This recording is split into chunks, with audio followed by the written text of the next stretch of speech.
And we are live. Welcome, mystery and thriller fans. I'm your on-air host and author, Sara DiVello, and I am so excited to welcome back tonight my friend, the incredible author, Alex Segura, here to give us the inside scoop on his brand new book, an instant USA Today bestseller, Alter Ego. Alex, welcome back to Mystery and Thriller Mavens. Tell us about this book. Sarah, thanks for having me. It's always good to be here. Always good to see you and to chat with you. Alter Ego is what we're calling a standalone sequel to Secret Identity, which won the LA Times Book Prize a couple of years ago. Yes, yay. Um, you don't have to have read that. There's no homework required. It's a thriller set in the it's a thriller set in the comic book industry of the modern day, and it follows Annie Bustamante, who is a former comic book artist who has gone on to great things on her own. She's a film director, she's a mom.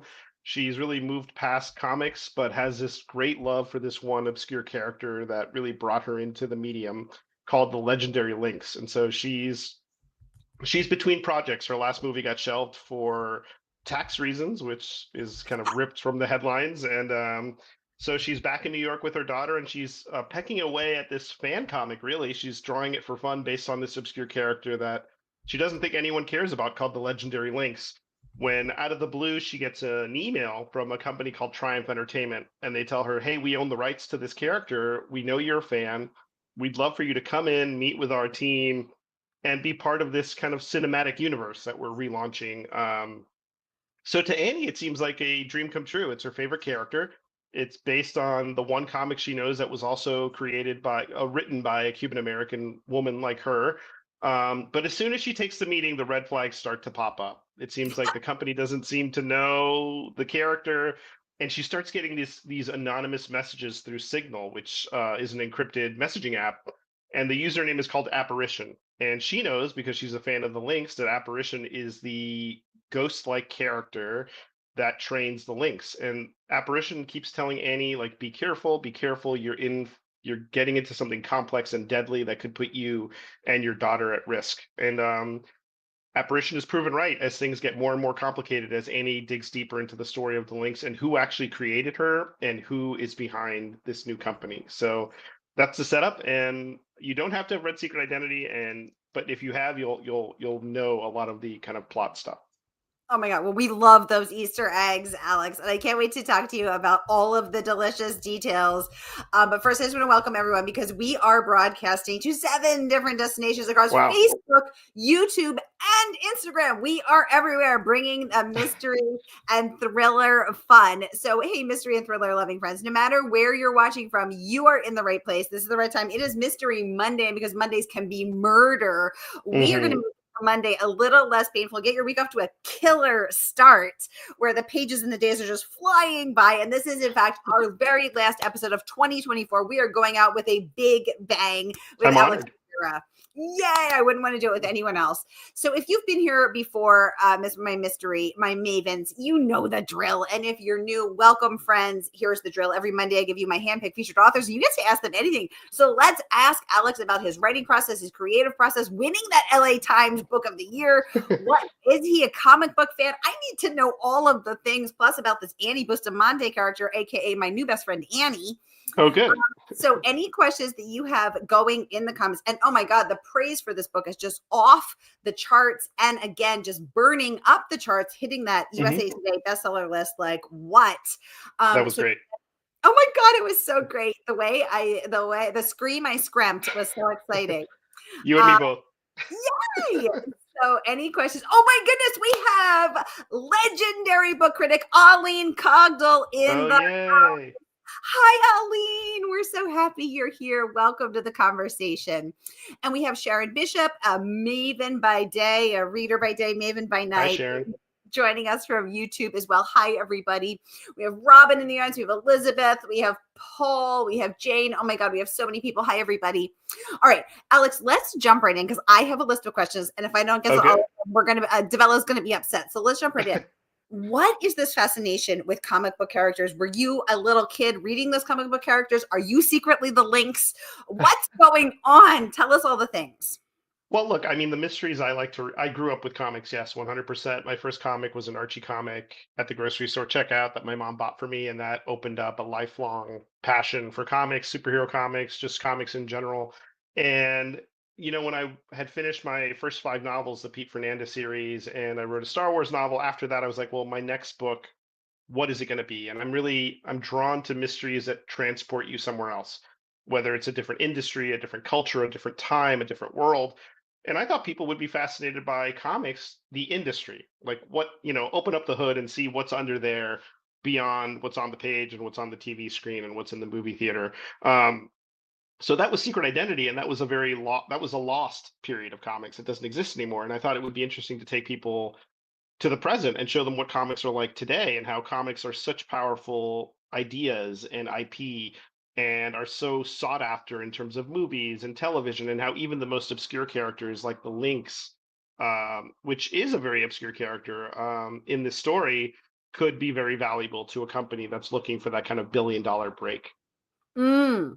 Well, it's so funny because my husband is such a fan of the comic books. Okay. And as soon as any, comic book movies come out, he is at the movie theater, and he, for whether it's the Marvel or whether, I mean, he knows all Right. of the characters, all of the backstory. And I went to ask him, I was like, what is it that you love? And he was like, what I love is that at its heart, these are very, even though people can, fly or have special powers, these are Hmm. stories about good versus evil, about triumph, about trying, and about Yeah. very human struggle. What is it that you love, Alex? I mean, I think one of the misconceptions about comics is people think it's a genre like mystery or sci-fi. It's actually just it's a medium. It's a way to tell a story in the way TV or books or audio or movies. But I was always drawn to superhero comics, this idea of the underdog gaining some special abilities and being able to do right and help others and help themselves. Like, Spider-Man is a teenager when he starts. He's like this science nerd kid who's granted these abilities, and he still has to pay rent. He still has to help take care of his Aunt May. So I'm really drawn to those kind of complicated characters that are struggling, but still have this gift that they're trying to use to help others. I love that. Before we go any further, I have to tell Yeah. everyone that we have something really exciting, and that is the ability to send signed books. So Alex Yes. was at Murder by the Book just a few days ago, our partner in crime, and he signed some extra copies. So Hmm. John and I were just talking at the store, and we are going to be able to ship signed copies for anyone who orders books tonight. So Amazing. this is really exciting because I always say books make the best gift, but signed books really make the very best gift. And we Yeah, are and we had a able. lovely event there a couple last week with Abby. Abby Endler did the Q&A. We had a nice crowd. It was really Murder by the Book is just the best. Yay! And because they are our streaming partner, we are able to offer those signed books available and just in time to ship for the holidays. So we've got Christmas and Hanukkah in just a week and a half, and you can get your signed book right here from Murder by the Book. And that is a perfect gift for the comic book or mystery lover, or just good storytelling lover in your life. So whether you're watching with us on YouTube or Facebook, here is the link to click and order and get your mitts on the world that Alex has created in Alter Ego. So we're going to come back to that, but I did just want to get that to everyone. Oh, Robin is saying she's heading into the post office while I listen. This is a perfect way. I was just standing in line at the post office myself. Oh yeah. Perfect. We'll keep you entertained while that line is Very moving. relatable. That is very relatable. It is. Okay, so Alex, let's talk about this Annie Bustamante character. So first Hmm. of all, my sister's name is Annie, same spelling. So I Oh, was like, nice. you don't see that many Annies out there in the world. Let's talk about her. So what is your process for tell us all about Annie. What made you want to create her? Why did you want to write a woman lead character? Tell us about that. Yeah, that's a great question. I think one of the challenges for Alter Ego was it is a standalone, but it's also picking up after Secret Identity. So I wanted to make sure that the character was compelling enough to merit the story existing. I think, I was so happy with the response to Secret Identity, critically and just from my peers. But I really, if I was going to do a sequel, standalone or not, I wanted it to feel essential. And that meant having a protagonist that felt really different from Carmen, and compelling in her own way. So Annie is in recovery. She's sober. She's a parent. She's got an 11-year-old daughter. She has, unlike Carmen, who's starting out in Secret Identity, Annie has found great great success in her field as a director, as a storyboard artist, and as a comic book writer and artist. So I wanted to show how things had changed over the years in comics for creators and particularly women creators. So someone like Annie, who has built a great reputation, has more opportunities in comics, but it's still not perfect. It's still somewhat challenging. And I wanted to reflect that. But also, Annie's complicated. She's had a lot of trauma in her past. She's a single mom. She was raised by a single mom. She's obviously gone through her recovery process. I wanted to show that in a way that felt true, that wasn't like, oh, I flipped the light switch on and now I'm okay. I think sometimes books gloss over that and it's not really true to how it happens. But also, I wanted to really show parenthood, and I wanted a protagonist who was a parent who has to deal with the things that complicate. She couldn't just run out the door to investigate the crime. You have to get a babysitter. You have to kind of deal with, but it's also so much more than that. It's the bond that she has with Margot, her daughter, and it's a book about legacy and kind of generational trauma and how we push back on the things that happen to us to maybe do them better are when we're a parent. And I think that's an important part of Annie's story, and also just reclaiming this character that meant so much to her and reclaiming it for Carmen, who doesn't have the opportunity to do it herself. I love that. John is joining us from Northeast Ohio on Oh, hey, Facebook. Hi, John. John. Welcome to the conversation. John, where's your Facebook profile picture? It has disappeared. John's one of my mavens. Good to see you, sir. Nice. But where's your picture, John? You need to update that. Incognito mode. Oh my God, he's an incognito. Oh my God, maybe John is a superhero. Maybe, He's yeah.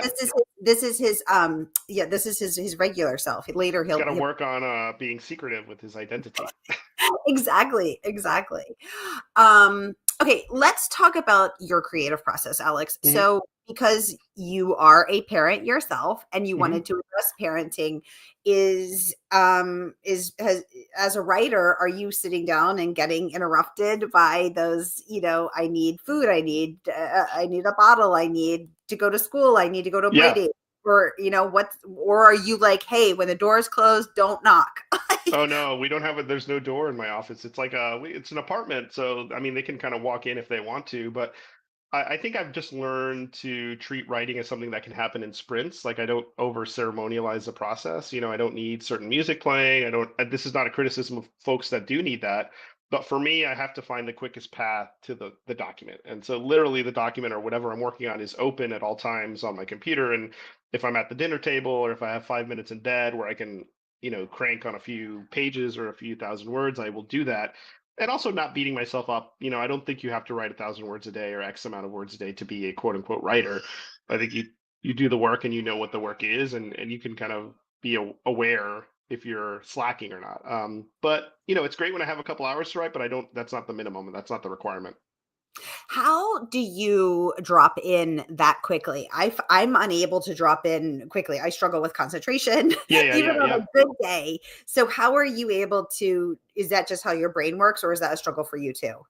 It's not easy. It is how my brain works most of the time. It is how my brain works, but it's not always easy, I should say. Sometimes I'm distracted, or sometimes I'm stressed out, or sometimes I'm worried about what I have to do in 20 minutes. So the challenge is eliminating other distractions and trying to hyper focus. Social media does not help.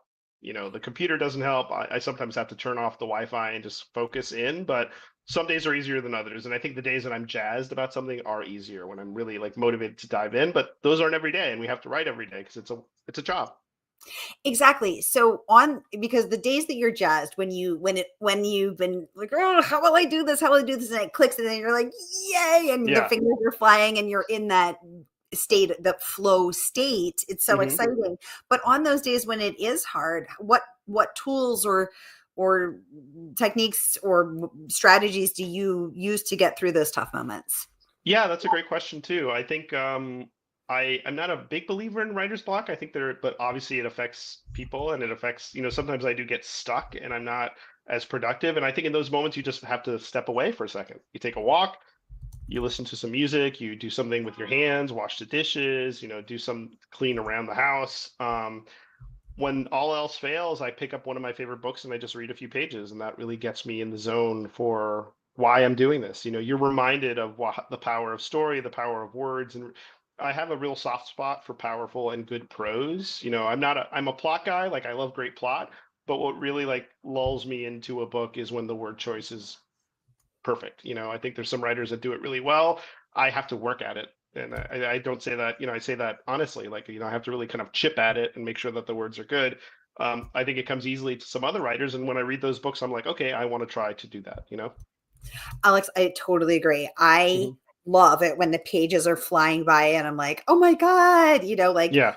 no spoilers, but Alex's book starts out with a murder, not Annie, but Yeah. somebody else. Yeah. Yeah. Yeah. And I'm sucked in. Oh my God, what's going to happen? Or Oh, I thank know you. that this person's going to die, but then I'm thinking maybe they won't die. Like maybe they'll be saved at the last minute. I don't You know. hope. I really did hope, Alex, but Yeah. sadly, Yeah. Alex, aka Merciless Alex, did not have that compassion for us. Well, that's Um, the challenge we have, right? To build, how do we build suspense in meaningful ways? Like, how do we make the reader, even someone like you, like you're in the biz, okay, this is what he's doing, the craft of it, but you still hold out hope. That's really good to hear. so what do you think the secret is? I think it's giving those little details that do give you hope. Like, those Mm. intimate little notes. Like I think the opening prologue you're talking about, she the star of the prologue, without giving too much away, Yeah. like you get little details about her life and how she wants to be somewhere else, and like little kind of mundane bits, and then suddenly bam, something happens, and then the pacing gets much faster. It starts off a little like tired. She's tired, she's been on the Yeah. road for a long time, so you get a lot of like not info dump, but like just information about what she's struggling with.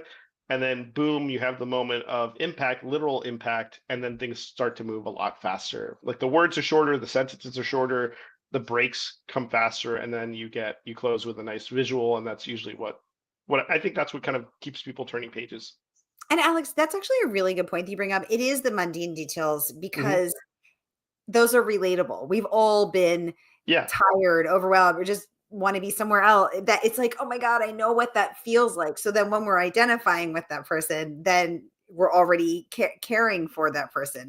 That's a really good point. Thank you. Yeah, Because I I think think you want to lull the reader into a sense of comfort. Like they know they're reading a thriller, they know they're reading the prologue of a thriller, so they're going to be bracing for something. But if you lull them into thinking like, oh, she's just driving down the street, like trying to upload a file to her cloud, then they're going to be surprised, or at least like shaken from their reverie. exactly, which I think is counterintuitive because lulling someone into a moment of comfort with mundane details is not the first thing that you think of when you think about building Right. suspense. And yet it works. Hmm. This is really interesting. Thank you. Renee, welcome to the conversation. Join us from Facebook. She says, Alex, who came up with that wonderful title? Yeah, tell us the story of the title Alter Ego. Yeah, so it's kind of a response to secret identity. Obviously, both terms are big tropes or elements of superhero stories, which is a big part of both novels. I have to give credit where credit is due to my editor, Zach Wagman. For a long time, the shorthand I was using for alter ego was secret origin. And he said very smartly, it's going to be confusing. Like people will say, well, I already bought secret identity, so I'm not going to buy secret. It's just like it's too close for comfort. And so he suggested alter ego, which is very synonymous with secret identity. And that's really what the book is. It's the other side of that coin. So I think it works really well. I really, the cover to me is perfect because it just kind of it touches on the same color scheme as secret identity, but flips it. And you see Annie like front and center. So I think they did a really good job. Oh, I love that. Renee, what a great question. Yeah. You guys, I want to talk about some of the praise that this book has earned because the praise is absolutely incredible. So let's kick off with this first one from Zoraida Cordova, who is the USA Today bestselling authors of Star Wars, The High Republic, Convergence. Let's take a peek at this. Alex Segura knows how to write a propulsive mystery that hooks you from chapter one. Most of all, I love Segura's deep and compassionate portrayal of Annie Bustamante, a reluctant heroine I wholeheartedly rooted for until the very end. Alter Ego is a must read. Again, going back to that compassionate portrayal of this every woman that we Hmm. are cheering for. So I absolutely love that. And not the only one. Raving Richter Laval also chiming in with these words, saying Alter Ego is a love letter to comics, creation, and the mystery of family. Again, talking about that relationship that you've created between Hmm. Annie as a single mother, her daughter, Annie's own, Stuff. her We all stuff. have stuff, yeah. You really do. Hmm. Alex Segura writes with such assurance and joy, a sly wit, and a clear love for the characters. I was pulled in from page one and I tore through this moving tale. One thing that's always fascinated me is the ability for books to convey energy. We're talking about Hmm. pages, paper. There's not a living, breathing thing in our hands. It's a dead tree that's been Yeah. pulled and turned into pages. And yet, it does feel like a living, breathing thing. And that energy, and I think it's your own compassion, Alex. I think it's your Oh, own kindness that like, comes through those pages. And I loved how Victor talked about that, about how you applied your own compassion to the rendering of Annie and how we all felt that. yeah. Both of those blurbs are really powerful. And, usually I think people think about blurbs, especially if you're in the business, you think about them as really transactional stuff. And they Yeah. are always to some degree, but I made a point of reaching out to authors that I thought would appreciate the book. And if they did Mm, endorse the book, it would feel really special. Like Zoraida's a friend.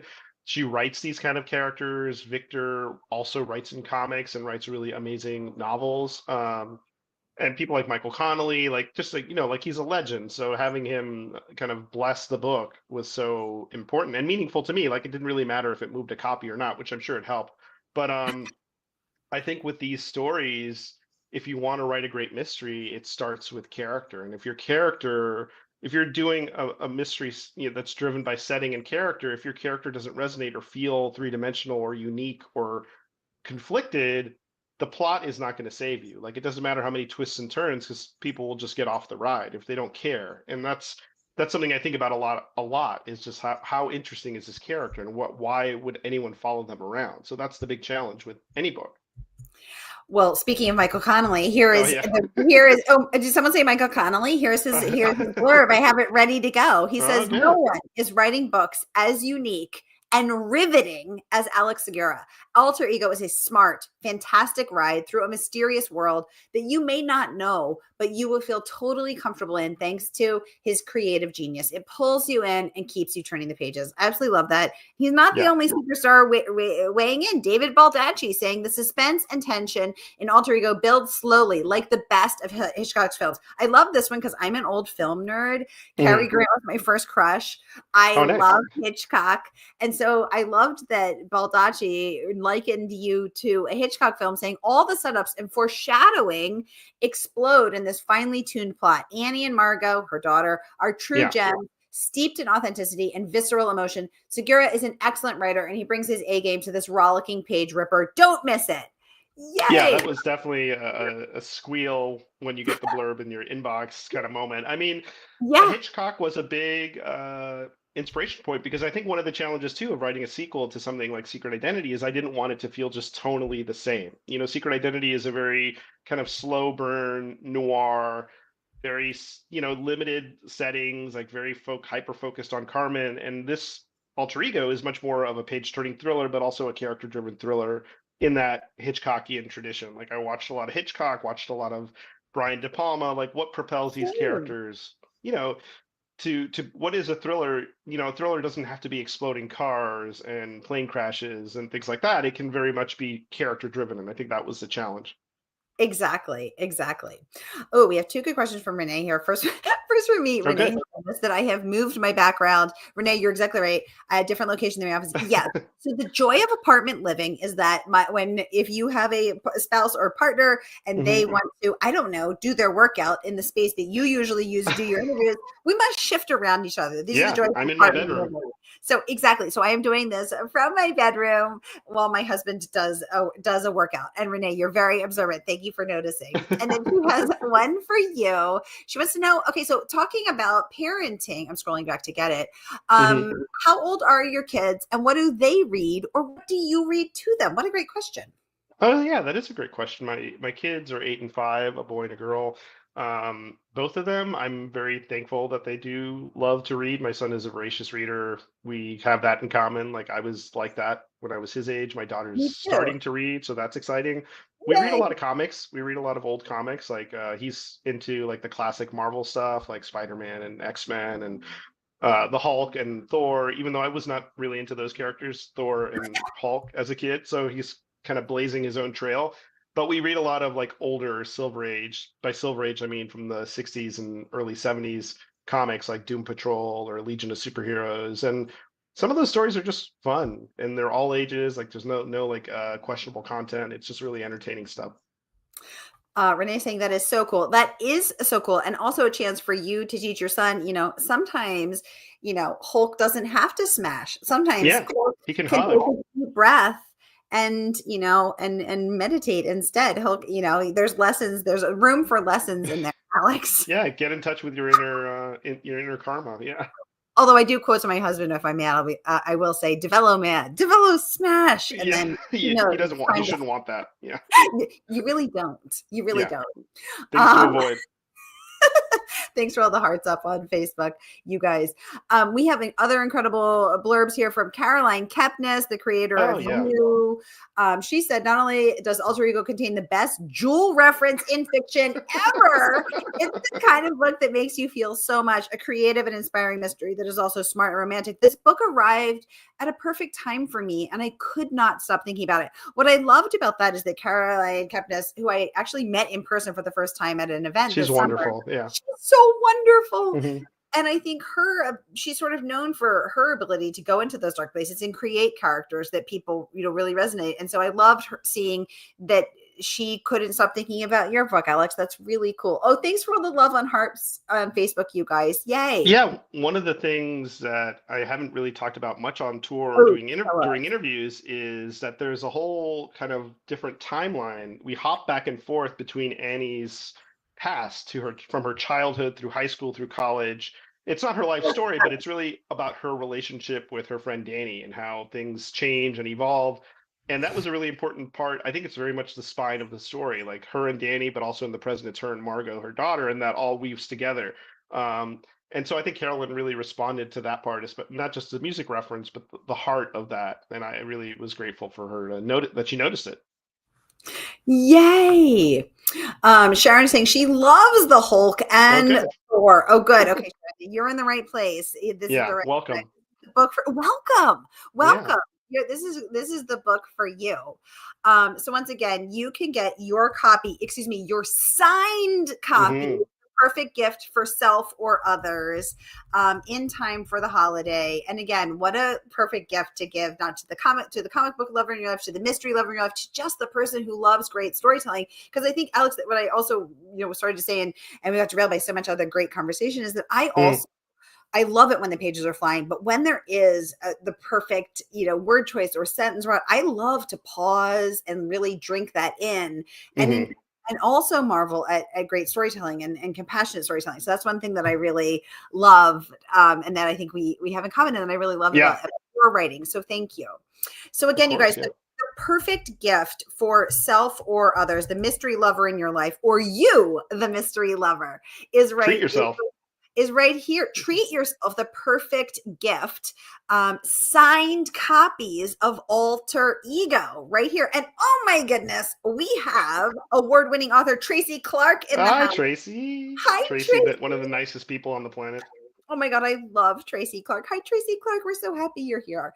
Thanks for all Tracy the had a new book that hit very recently too. Oh my God, I love Tracy's new series, Harriet. Oh my God, my best friend Harriet. Yeah. So good. A really great series, yeah. Oh my God, I love a police procedural, and I love Harriet. So that is perfect. Oh, Renee, yes, lots of hearts and lots of love. So anyway, okay, yes, Tracy, welcome to the conversation. So you guys, the book is out now, and again, once again, whether you're watching with us on Facebook, we have on Facebook or YouTube or Instagram signed copies from our favorite woman-owned independent bookstore, Murder by the Book. So once again, here is that link, and you can get that gift yourself, or gift the mystery or thriller lover or comic book lover or just great storyteller in your life. Anybody. We are out of time. Time flies when you're having this much fun. Alex, thank you so much for coming on to give us the inside scoop on Alter Ego. Maven, thanks for having me. Thank you so much for being here with us. It is such a pleasure to have you all. Thanks for spending your Mystery Monday. Oh, Renee was saying, when are we going to be back? Okay, so we are off for the holidays for the next 2 weeks, and I will be back with you all in January with a very lit lineup, a killer lineup, one might say. And we are going out of 2024 2024 with a bang via Mr. Segura here. What a way to go. Exactly. And I'll be back with you in January. So I hope you have a wonderful, safe, warm, happy holiday season. May the days and the pages fly by. May you do whatever feeds your soul and find that time to read. And I will be back with you, my wonderful mavens, in January. Take very good care. Until then, happy holidays to you all as well. Thanks, everybody.